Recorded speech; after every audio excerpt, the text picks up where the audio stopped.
Hello everyone, welcome to the English Guide. আশা কৰোঁ সকলোৱে ভালে আছে।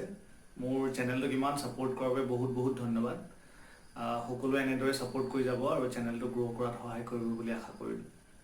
আজি আমি যিটো পয়েম ডিছকাছ কৰিম সেইটো হৈছে ক্লাছ 11 AHSCCৰ যিটো চিলেবাছ আছে ক্লাছ 11 ইংলিছৰ এ photograph. This is a very beautiful poem written by the poet Shirley Tolson. She was born in the year 1924 in England. This poem talks about the permanence of art, it talks about the permanence of nature, and also it talks about the temporariness of human life.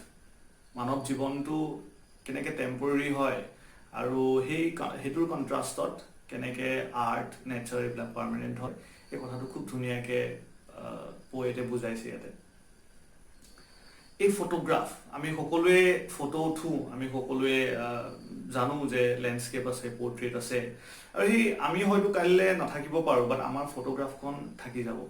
চ' এইটোৱে বুজাইছে যে human life is temporary. So' পয়েমটো continue কৰোঁ। A photograph. The cardboard shows me how it was. So পয়েমটো অটোবায়োগ্ৰাফিকেল হয়। শাৰ্লি টলছনে নিজেই এখন photo চাই পিনি তেওঁ চি ইজ ফিলিং নষ্টালজিক, তেওঁ পুৰণা দিনবিলাক মনত পৰিছে আৰু হয়তো তেওঁ নিজৰ কোনোবা কাৰোবাক হেৰুৱাইছে আৰু সেই লছটো তেওঁ ফিল কৰিছে এতিয়া। দ্য কাৰ্ডবোৰ্ড শ্ব'জ মি হাউ ইট ৱাজ। আগৰ দিনত আজিকালি নিচিনা ফটো ফ্ৰেমছ বা এনেকুৱা ধৰণৰ ফটো ডিজিটেল যিবিলাক ফটোগ্ৰাফ থাকে তেনেকুৱা নাছিলে। চ' মানুহবিলাকে কি কৰে, ফটোবিলাক বটলছ বা কাৰ্ডবোৰ্ড এনেকুৱাত লগাই মেলি প্ৰিজাৰ্ভ কৰি ৰাখে ফটোবিলাক যাতে বহুত দিনলৈ থাকে।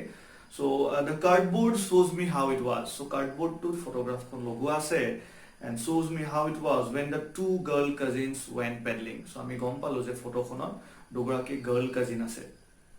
ৱেণ্ট পেডলিং, তেওঁলোক ক'ৰবালৈ গৈছিলে, তেওঁলোক সাগৰৰ পাৰলৈ গৈছিলে, ঠিক আছে। এণ্ড পেডলিং মানে টু ৱাক প্লেফুলি, তেওঁলোকে খেলি আছে তাতে।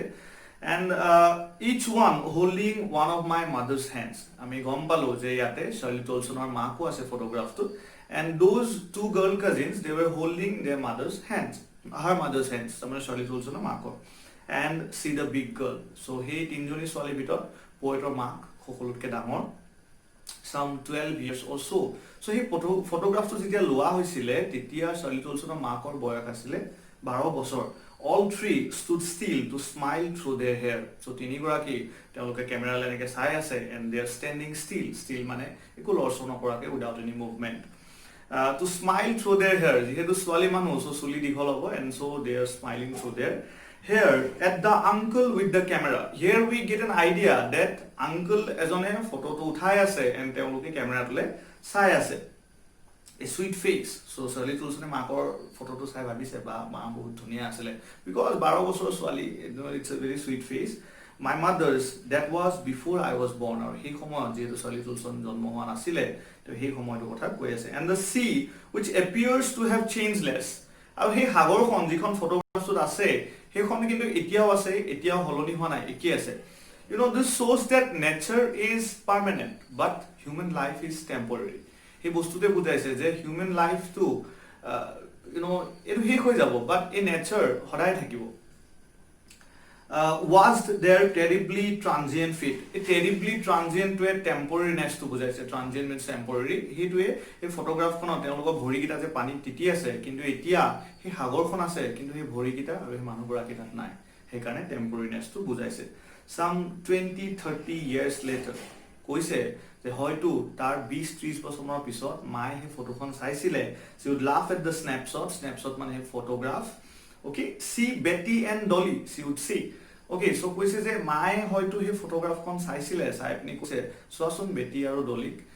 আমি যেতিয়া সৰু থাকোঁ আমাৰ মাহঁতে আমাৰ লগত খুব এক্সপেৰিমেণ্ট কৰে, যি টি ড্ৰেছ পিন্ধাই দিয়ে, ফটো উঠাই তাৰপিছত থৈ দিয়ে, ঠিক আছে। চ' আমিও যেতিয়া পিছত আমাৰ ফটোগ্ৰাফবিলাক দেখোঁ আমাৰো হাঁহি উঠে। চ' অভিয়াছলি চেম থিং। এণ্ড কৈছে লুক হাউ দে ড্ৰেছড আছ ফৰ দ্য বিচ। অ'কে, চ' আমাক বিচলৈ যাবলৈ কেনেকুৱা ধৰণৰ ড্ৰেছ পিন্ধাইছিলে বুলি কৈ চাই হয়তো হাঁহিছে। The sea holiday was our past. মোৰ মাৰ কাৰণে সেই যে চি হলিডেটো সেইটো তেওঁৰ পাষ্ট আছিলে। Mine is a laughter. আৰু মোৰ কাৰণে সেই ফটোগ্ৰাফটোত যে আছে মাৰ সেই হাঁহিটো বা মায়ে চাই থাকোঁতে যে হাঁহিছিলে সেইটো মোৰ কাৰণে এতিয়া পাষ্ট হৈ গ'ল। Both ride with the laboured ease of loss. আমি দুয়োগৰাকীয়ে সেই লছটো ফিল কৰিছোঁ। তেওঁ সেই যে সামাৰ হলিডেটো নাই তেওঁ এতিয়া হেতুত ফিল কৰিছে ঠিক আছে যেতিয়া জিয়াই আছিলে মানে সো ইয়াতে তিনটা ষ্টেজ আছে একচুয়ালি এটা হৈছে সৰু থাকোতে মাক এটা হৈছে তেওঁ মাকৰ লগত থাকোতে এন্ড এতিয়া এটো ষ্টেজ যেটো চলিত অলসনে ফটোগ্ৰাফটো চাই আছে both right with the labored ease of loss labored মানে কষ্ট আৰু ease মানে comfort দুটা opposite word একেলগে যেতিয়া লগায় এটো কোৱা হয় oxymoron যেনেকে black white এনেকুৱা টাইপৰ যদি লগায় সো আমি এনেকুৱা টাইমত আমাৰ লাইফত এনেকুৱা মোমেন্টস আহে যিবিলাকত আমি খুব কষ্ট পাই আছো বাট আমি দেখাব নোৱাৰো আমি মানুহক দেখাব লাগে যে we are very much comfortable okay and now she has been dead nearly as many years as that girl lived আৰু কৈছে যে মোৰ মা ঢুকুৱা এতিয়া ইমানে বছৰ হ'ল যিমান হি ছোৱালীজনী জীয়াই থাকিলে সো হি তাত থকা এজনী কাজিনো ঢুকালে মাকৰ সো মা হি ছোৱালীজনী মানে যিমান বছৰ জীয়াই থাকিলে মা মৰা ইমান বছৰ হ'ল and of this circumstance আৰু এই সিচুৱেচনৰ মই একো ক'বলগীয়া নাই চলি তুমছনে কৈছে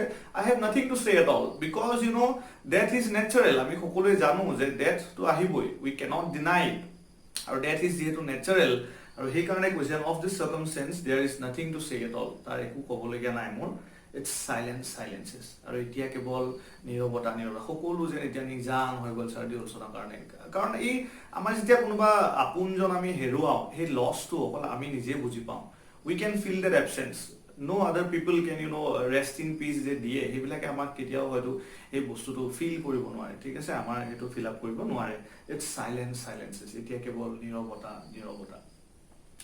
So this is a very beautiful poem. আশা কৰো আপোনালোকে ভাল পালে পোয়েমটোত যিবিলাক শৰ্ট কোৱেশ্চনছ আছে এইবিলাক যেনেকে কাজিন দুগৰাকীৰ নাম কি আছিলে বেটি ডলি and আৰু কিছুমান বস্তু আহিব who was you know taking the photograph it was taken by the uncle so এনেকুৱা টাইপৰ বস্তু লাগিব it's a you know beautiful poem which focuses on three things it focuses on the permanence of nature it focuses on the permanence of art and it also focuses on the temporariness of human life it shows the contrast between human life and art so ekita bostu yat koise jodi apnalok kiba doubts thake nanahole comment kori jonabo aru jodi explanation to bhal pale titiao kindly comment kori jonabo you know it gives me motivation to make more such videos aru etue hoyto channel to apnaloke grow koribole sahay koribo boli mor asha thakil dhanyobad